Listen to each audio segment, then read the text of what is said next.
जेथे वैष्णवांचा वास धन्य भूमी पुण्यदेश, दोष नाही ओखदासी दूत सांगे यमापाशी.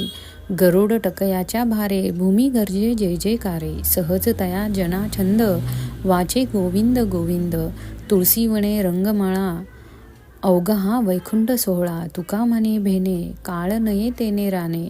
अर्थ, जेथे वैष्णवांचा वास असतो ती भूमी व तो देश पुण्यवान आहे, त्या ठिकाणी थोडे सुद्धा दोष नाहीत असे यमाचे दूत यमास सांगत आहे. गरुडाचे चिन्ह असलेल्या पातकांच्या भाराने आणि प्रभुनामाच्या जय जयकाराने ही भूमी दुमदुमून जात असते. तेथील लोकांना गोविंदाच्या नामस्मरणाचा सहजच छंद लागलेला असतो. घरोघरी तुळशी वृंदावनाने रांगोळ्या हा सुख सोहळा म्हणजे सर्व प्रकारे वैकुंठाचा सोहळाच आहे. तुकाराम महाराज म्हणतात, भीतीने काळ देखील या बाजूस फिरकत नाही.